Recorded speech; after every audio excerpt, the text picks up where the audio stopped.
Tony, I'm back to the arcade. it's that time of the year where you Yeah, bake a cake and I play some yeah. spooky games. There's more. There's more. It's more involved than just baking a cake. But yeah, I have to make and bake a cake. I also wanted to quickly mention before the next game comes up, I need to give an epilepsy warning because I completely forgot how Yeah, flashy the next one is. So as soon as that one comes up, put a timestamp for epilepsy warning so people yeah. don't So get pranked.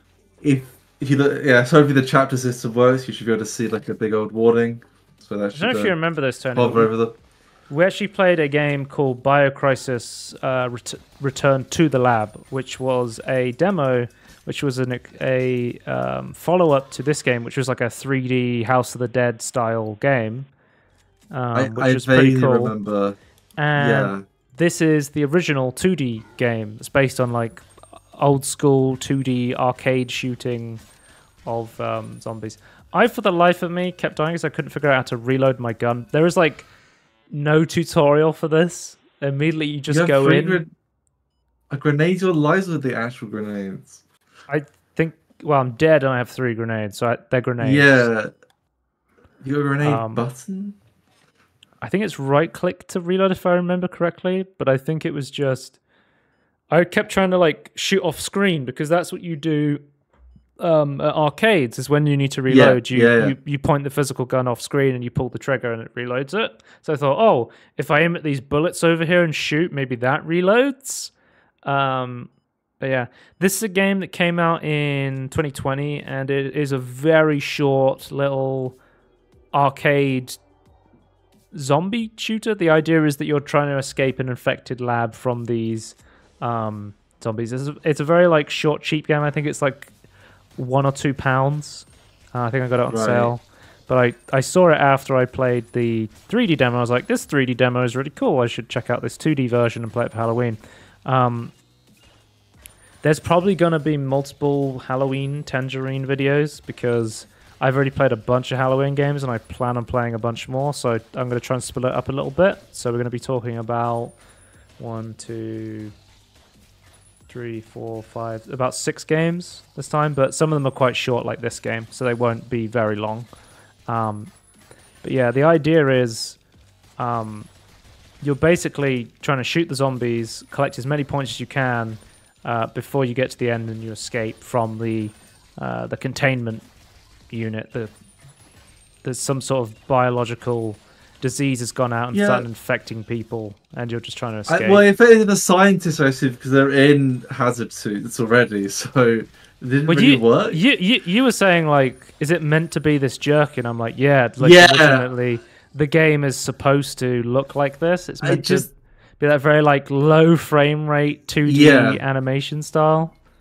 I think my, I don't know if it's an issue not playing it, but to me, it's like kind of like you're having to shoot them quite fast. But like the jerkiness is like it's moving too quickly for like what I would want from this sort of like low frame rate game. I thought this was like quick, fast fun. I played it for a couple of minutes. It cost a couple of quid, and I rated it better than Sonic Frontiers. So, content warning for epilepsy because we're having an epilepsy game coming up now.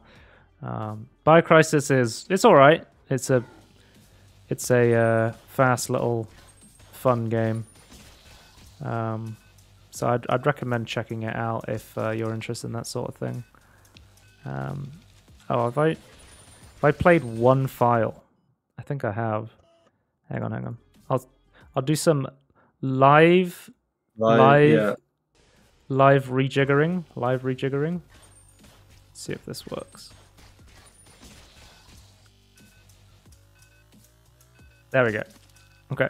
Now it should be coming up. Yeah. What? Why is it playing the same video? No. Okay, there we go. Okay. I was playing one single audio. I was playing one single video file rather than playing a bunch on a playlist like I normally do. So this is right. I'm guessing you've never seen or heard of this game before. I don't have There's no audio on the game. There's no. I've not the video either.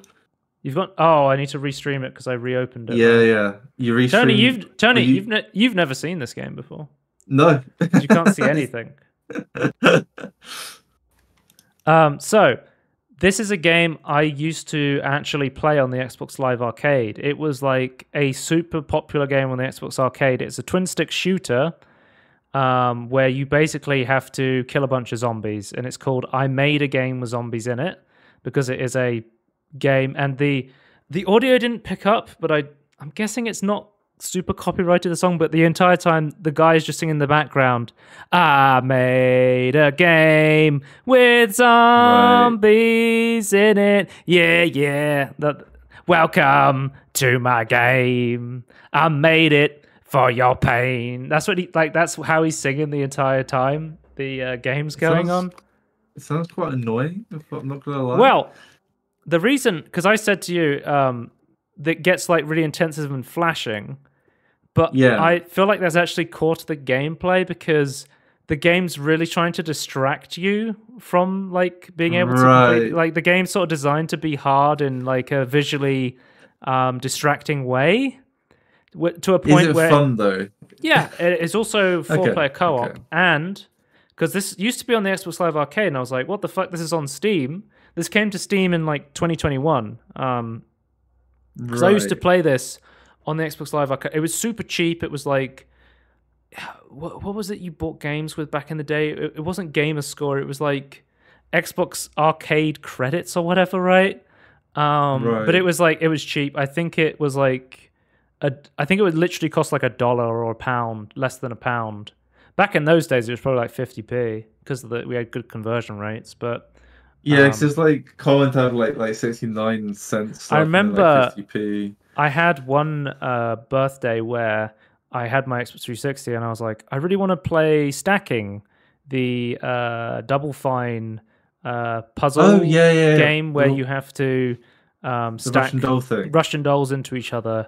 And I was like, I want to get an Xbox Live Arcade, but I don't have any credits. I was like, so for one birthday, I was like, everyone, can you get me Xbox Live Arcade credits so I can buy a bunch of games on there? And this is one of the games I picked up. I think one of my other friends also had this game, and I played it around his house, and I was like, oh, this is really fun. I should get this as well. Okay. I can't remember what other games. I got Stacking and I got this, but I don't remember many of the other ones I picked up on the Xbox Live Arcade. But this was like a highlight because we played so much of this game in like couch co-op that day and around friends' house. It is a super simple game. It is literally twin stick shooting, left stick to move, right stick to shoot. You just pick up these power-ups and you shoot things, and then it starts off shooting zombies, then you start fighting snake monsters. It turns into like what's the game with the asteroids in it? The really old school one. Asteroid, yeah. Whatever it's called. That and the game starts you're fighting snakes, which is interesting. Yeah, you're fighting like snakes. And like you have like from the game Snake. Yeah. Guys, it's a bit of a crossover episode. You have the snake from the game Snake has made a crossover to this game. You have like a life system. Oh, asteroids, here we go. And you can pick up more lives as the green power-ups, and the red power-ups are like different weapons you can pick up. And a lot of the time, I'm choosing which weapons to pick up based on the enemies I'm fighting. I'm like, oh, this is better when I have like a big horde of zombies, like a flamethrower. When they're all close to me, I'm going to pick up the flamethrower. If it's like tough enemies that are far away, I'm going to pick up a rocket launcher or whatever. It's one of those games. Flash games that did some of things like you'd pick up a power up, you have like ammunition, then you then go, okay, you go back to your really bad weapons. You always want to pick up power ups, but this seems a little bit different. Yeah, seems to have a lot of ammo. So I'm reading the store page now. It was the best-selling Xbox Live indie game of 2009. And And I think that comes down to the fact that it was just so fun and so cheap. It was like, hey, do you have $1? He's like, yeah. You want to play some fun couch co-op? He's like, yeah, sure. Yeah. And people would just pick this up, tell their friends about it, and everyone would play it. And yeah, I have a lot of fun memories with this game. And it's also Steam Deck compatible, so I can load this up on my Steam Deck and I can bring it round and we can play some couch actual co-op. 2 sticks? Yeah.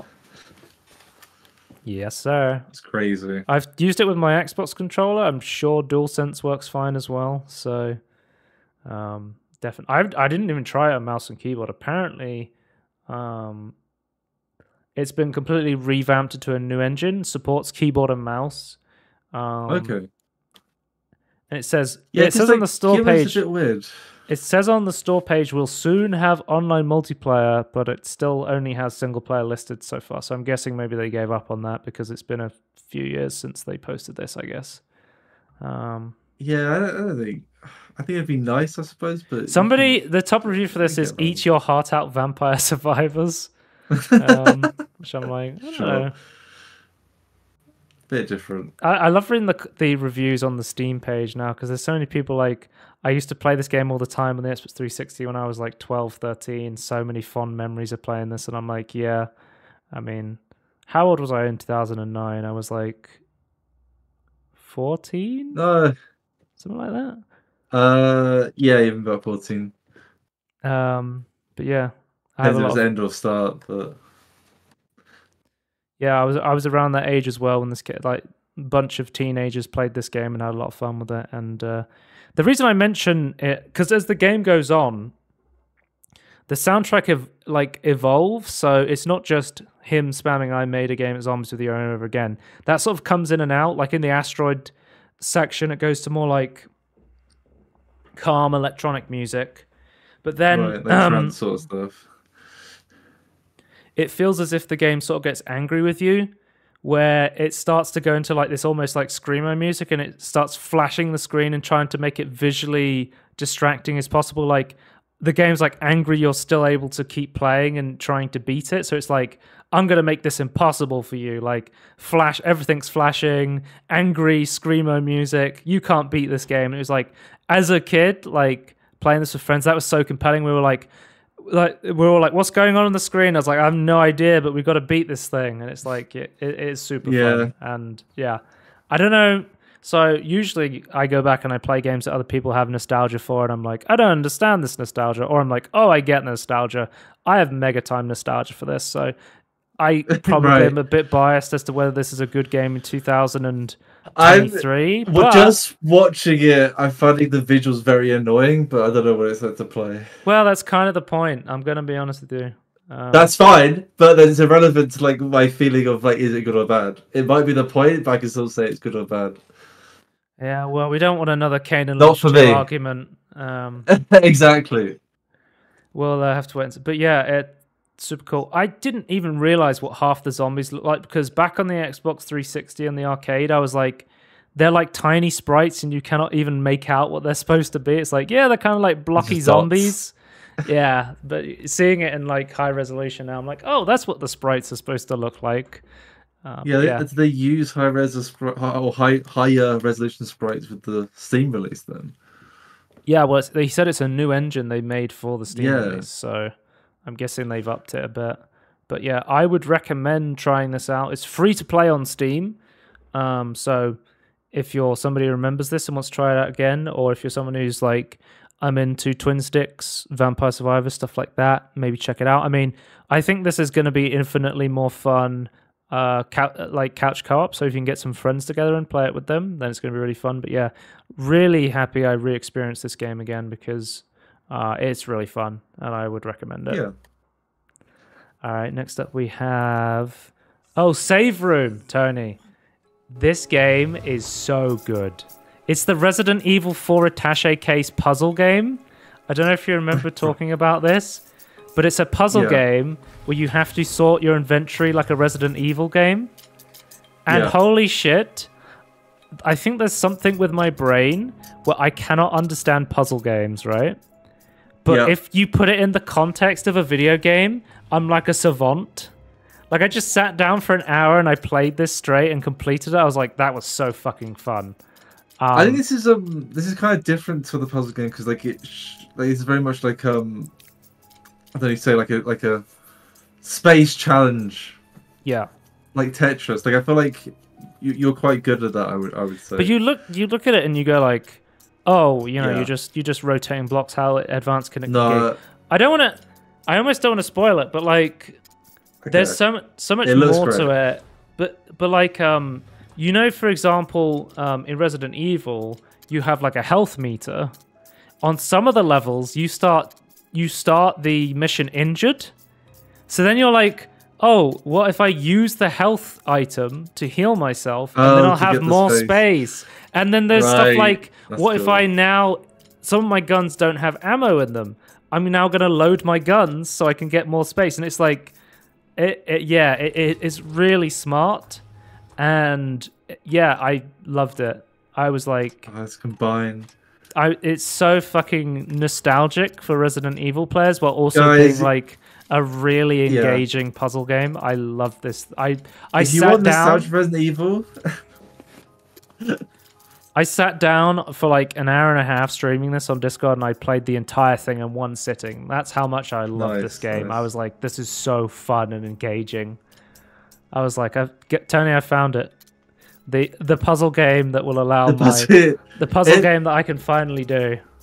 It looks great. Like I want to play this. Like I could just play Resident Evil, or I could, but then I get hungry for like just. Well, I gave this 4 stars. Nice. So yeah, because it is quite short, but it's really good. I feel like if this was like even longer, I was like, this could be like a 4.5 to 5 star game. It is really good. And I was like, I finished it, and I was like, oh damn, I finished it. I want to play more. And then I looked at the developer. They've released a follow-up game to this on Steam this year called Save Room the Merchant, which actually incorporates a merchant feature where you have to that's so good. buy and sell items. Yeah. What are you buying? What are you selling? I'll buy it at a high price. I haven't played it yet. I do plan on playing another Resident Evil game. I think I'm going to play Resident Evil 3 remake, carrying on from my Resident Evil 2 remake. I absolutely adored Resident Evil 2 remake, and I've heard that people do not like Resident Evil 3 remake as much. They say it's quite short and it's not as good as the Resident Evil 2 remake, but I'm interested to try that one out. I really want to play Resident Evil 4 remake that came out this year as well, because that looks really good as well. Yeah, I think more people like that as well. Minus some interesting controversy. But yeah, I think I'm gonna pick up Save Room the Merchant. It's like literally like £1.70 for me because I already own the first game, so I might just buy that like now and play it because I love this game so much. I've heard it's got positive reviews. I've heard some people say that they don't like the change from the first game to add the merchant, whereas the first game was a lot more simple, but some people seem to like the inclusion, so I guess it's just going to have to be one of those games where I go in and get my own take on it.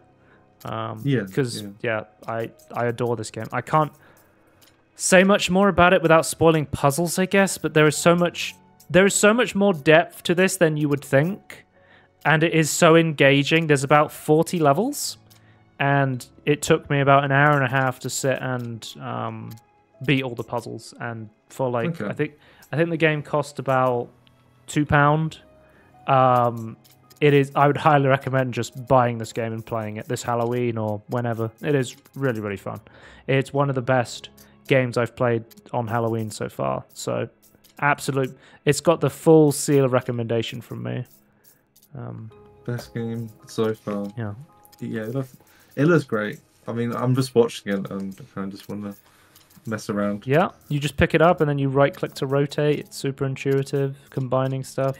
Awesome. You play Resident Evil 4, you know what's up. Attaché case. Combine that ammo. Save the space. Save the room. Next up we have Iron Lung by David Szymanski. Man, okay, so I like New Blood stuff. I haven't played Dusk yet.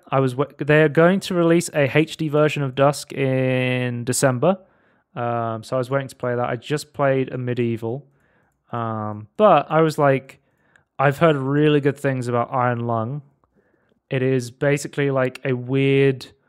I heard it was like a weird horror game in a submarine, and I was like, okay, I will play it this Halloween because it's quite cheap. It's like £4, something like that, right? It's super cheap. I was like, I'll pick it up and try it out. And I think it looks really cool, but I think I ultimately gave up on the game because of how it controls. Right. I think the idea of like a game that takes so the concept is that you are a prisoner who's been welded into a submarine, and people live in the future, and there's no resources, and the only way that they can find these resources is by going into these giant pools of bloods on moons, and Right. you cannot use the window. You have to take photos of everything. But Okay.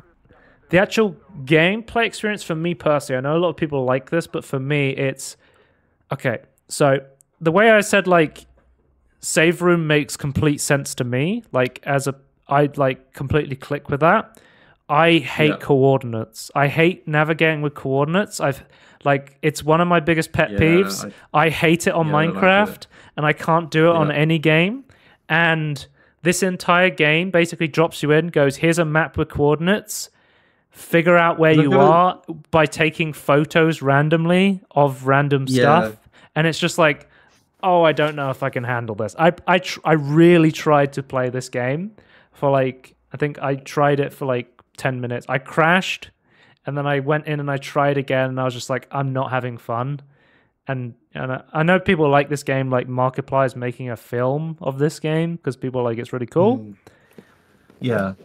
I feel like me and you we like having waypoints like have a mini map and just like shows it. Like I feel like if you like what's it called? As like where you like in real life where it's like you're given a map and it's like orienteering.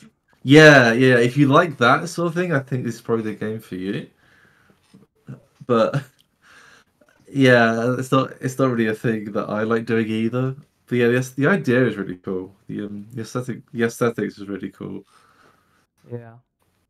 I mean, I didn't get to see anything because I just crashed. Because I'm welded in, I've got a camera, but I didn't go to any of the key points of interest because I was like, because basically there's a thing on the compass that's like starts beeping when you get close to like a wall or an object when you're sort of like proximity sensors on a car.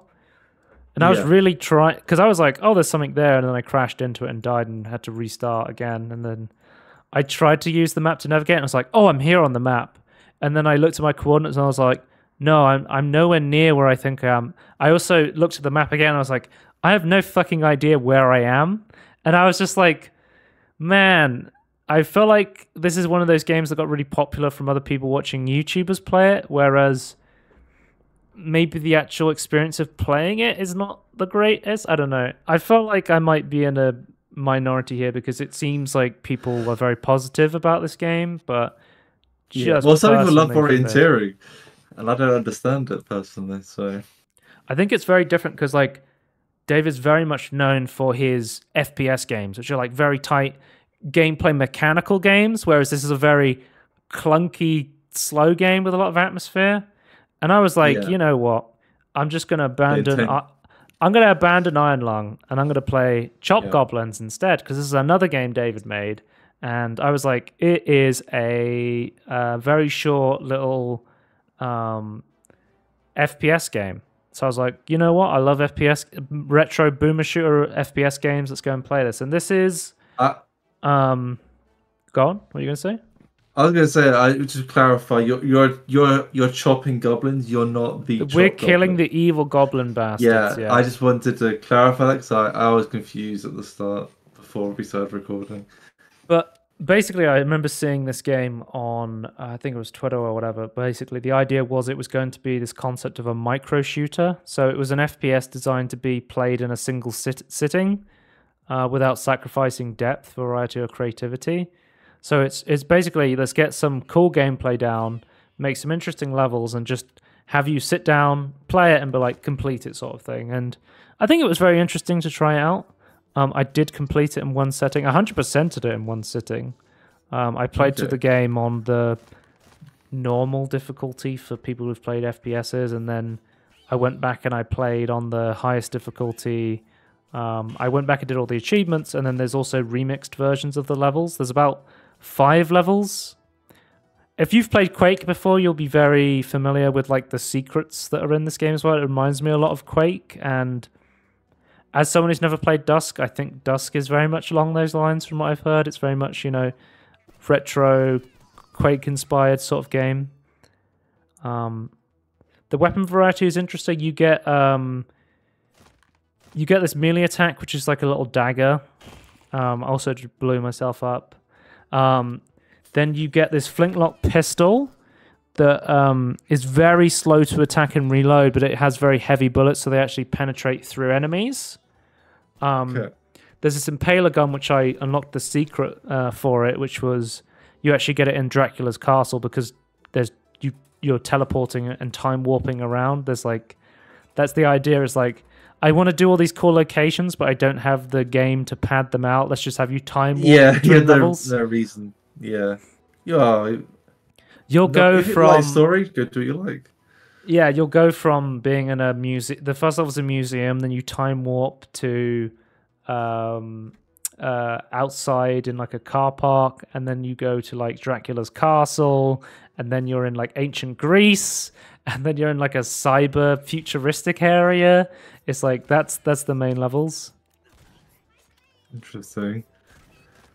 Oh, so these little goblins, I was cracking up because they just keep going, no, don't get the cheese, or like they just say random shit. I'm just like, what the hell are they talking about? It reminds me of like Half-Life 2 citizens in the train station. They're like, sometimes I dream of cheese, or they put something in the water.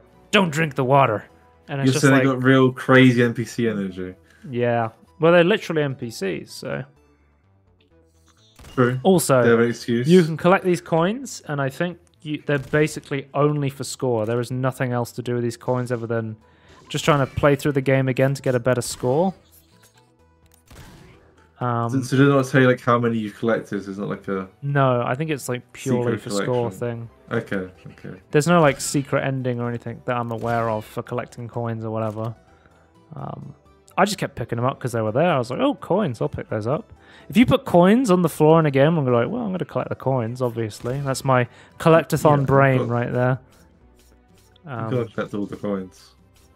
It's interesting because when you play the original levels, the museum is the start, but then in the remix level, the museum is actually the final level, and they basically completely changed the enemy placements on the levels for the remix levels, and they basically add new enemies that are like warped, stretched versions of the original ones.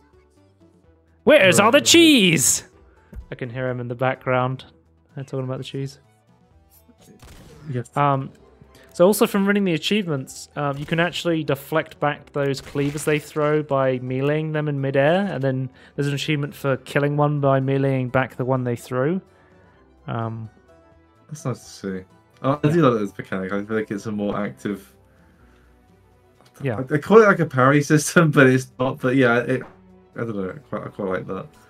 The cool thing about like being like such a short game and going back and playing it on the harder difficulties and playing it for the achievements and stuff was like, by the end of it, I knew the loadout of all of these levels very well, very quickly. And I was like, this is a game you could very easily speedrun as well. Like, it's very speedrunner friendly.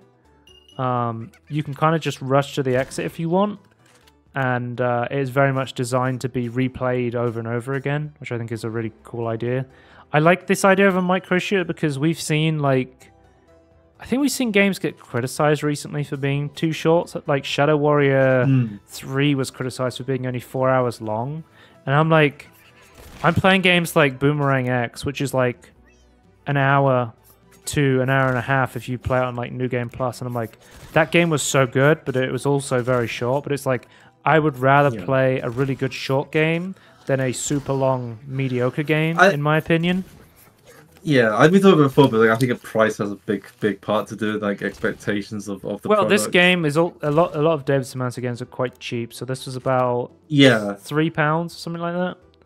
I think as well, if you aren't with the length of a game, I think it's less of a problem. You guys, this is meant to be a short experience. This is a one treat it like a film. I think people will treat it differently. But I think they still then like you're then treating them like expect more quality but not as much quantity. Yeah. Chop Goblins. I really like this game. I completed it. I gave it 3.5 stars. So I think it was pretty decent, pretty short. I love that they added this like fake build engine destruction like in Duke Nukem. They just had to destroy a building for no reason. Just be like, yeah, we got Doom engine, we got build engine Duke Nukem physics in here. It's good. It looks cool. That's what matters. I like the enemy design. You have like the red goblins that are like melee. You have the green ones that throw stuff at you. There's these old lady ones that just say nasty things at you that are like hit scanners.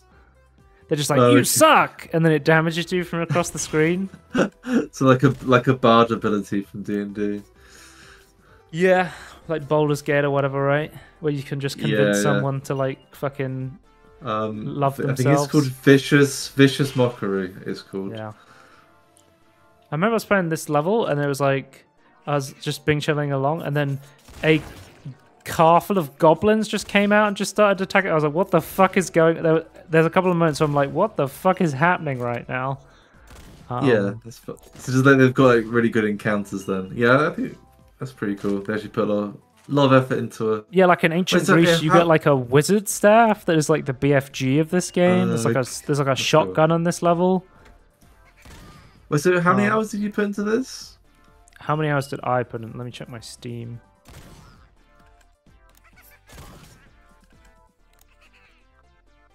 So is it about 4 hours? Is it less than 4 hours? I played for 3 hours. 3 hours. It says on Steam. Yeah. Yeah, I would recommend it because short but sweet experience. It says it's half an hour of gameplay, but I played it on the.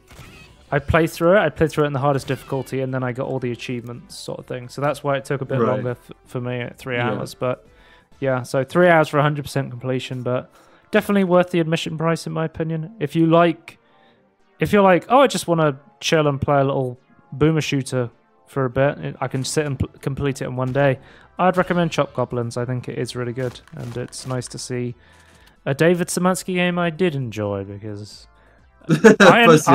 Iron Lung didn't click for me, but I'm excited to try Dusk. So that is boomer shooters are more up my alley. So yeah, don't touch the cheese. And let's move on to our final game, Friday the 13th killer puzzle. You said to me, "Oh, is this a licensed game?" And I'm like, they would be in a lot of trouble if this wasn't a licensed game. Yeah. So I was hoping it's like it's either a licensed game or like they're flying very close to the sun in terms of the models. We've got Baghead Jason from Friday the 13th 2. You've got I like that a lot of these Jasons follow the Jasons from the movies, where you have like Crystal Lake, and then you have like Baghead Jason. You have like Jason goes to New York when he goes on a boat. I like how I'm describing Friday the 13th movies to you, and I have never watched a Friday the 13th movie. It comes purely from my knowledge from watching Red Letter Media YouTube channel. Yeah. I like how you can unmask Jason as well in the skins, but playing this, it's very much like, because some of them are like, you pay to unlock this skin. It's like, oh, it's very much designed to be like a mobile first horror puzzle game, because it was released on like iOS, Android, and then Steam and Switch. But we've talked about this before with the Friday the 13th, the game, the sort of like asymmetrical horror game. The rights holders for Friday the 13th are kind of dicks, because this game has had to be delisted from Steam because the rights holders for Friday the 13th, the movie and media, basically don't want anyone making games about it. It seems like, if you don't know, the Friday the 13th game, they've had to they're not allowed to update it anymore, and pretty much they can't add any more content to it.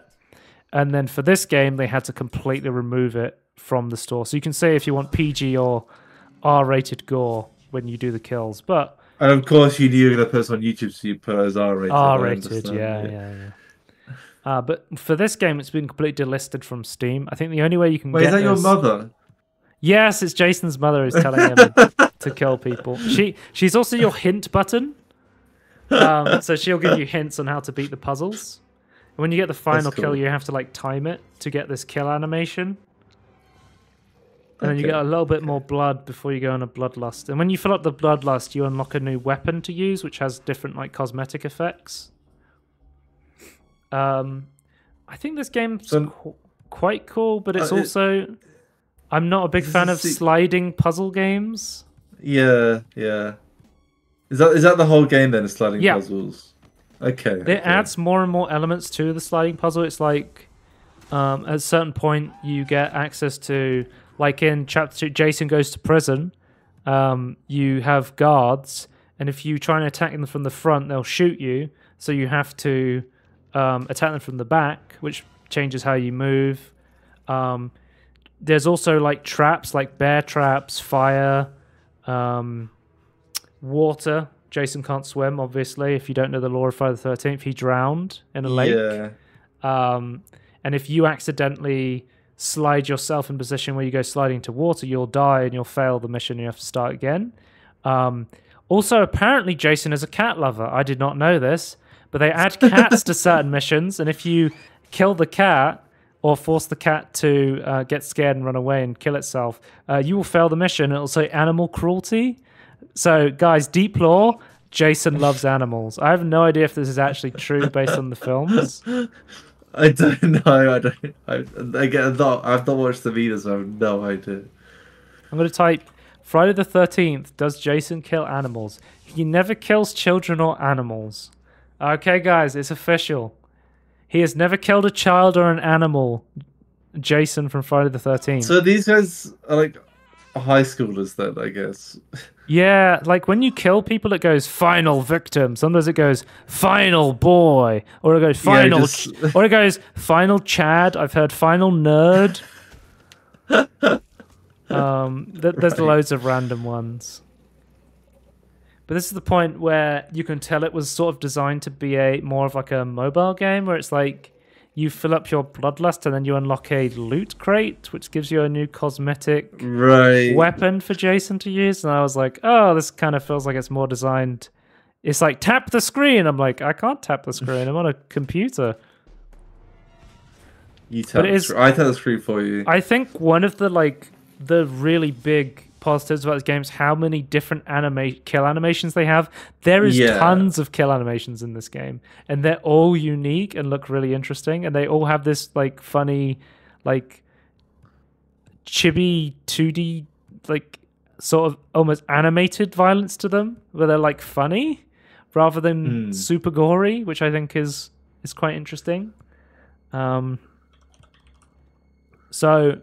yeah, it's hard to recommend this game because you can't actually get this game because of the licensing issue. My friend, I was streaming this on Discord, and my friend was like, this looks really fun.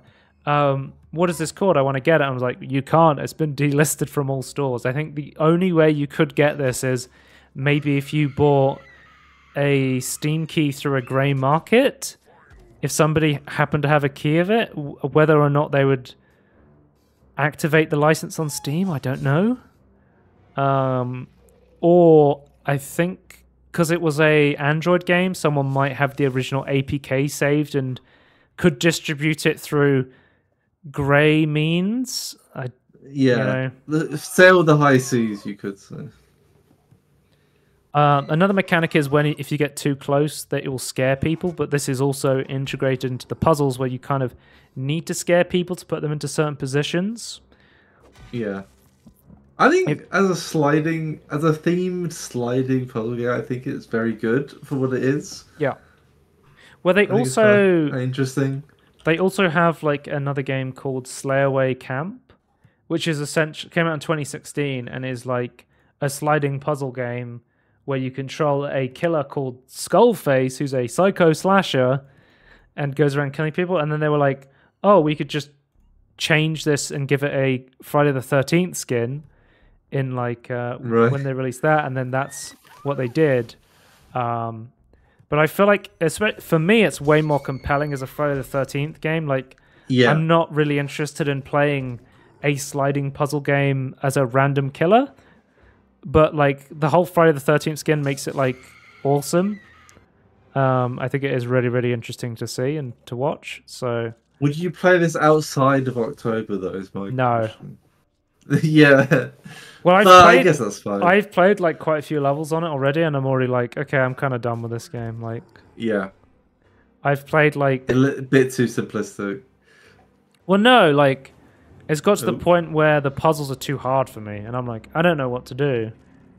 Yeah. To a point where I'm like, I like the aesthetic, and I like that in the menu there's a button that says, ch ch ch, ha, ha. And you press it, it just makes that sound, the Jason sound. That's cool. Like all of the weird like horror reference stuff is really cool. But ultimately, I'm just not that interested in sliding puzzle games. It's not a Resident Evil attaché case game, so no. Well, I keep seeing like solution stuff and go, oh, that's gonna be really annoying to execute. Like I feel like hang on, let me see if I can find a laser puzzle. It's not good enough for puzzles to like be challenging. It needs to also be fun to actually execute, which is a bit of a challenge for a lot of. Well, so you can get a hint from games. Jason Voorhees' mum, and then you can also press a button and it'll give you the solution. But I'm like, what the hell? Busted. But I'm like at that point where I'm just loading up the levels and getting the solution. What's the point of playing? Is how I feel. So I'm kind of, I think I did like 4 or 5 because they split up into different worlds. So this is the second world, the prison world. There's like a ski resort. There's the boat that goes to New York, and then after you get off the boat, you're on like a tropical resort. There's tons of like interesting themes to them. I think it's really well made, like artistically, from that theming perspective. But I think I'm like, okay, I get the game. I had quite a lot of fun playing it, but I'm like, some of these puzzles, it's like I'm spending like half an hour just trying to figure out what to do, and I'm like, I'm not really having that much fun with the sliding puzzle element. But it's definitely like a fun game to try out and play around with. So I would recommend this to people if it was possible. But yeah, if this looks like it interests you, maybe check out Slayaway Camp and see if that interests you as well, because you can get that on Steam. But yeah, that is episode 1 of Tangerine Halloween, and that rhymes. And I will see you for some more spooky games for Spooky Month. Goodbye. Bye.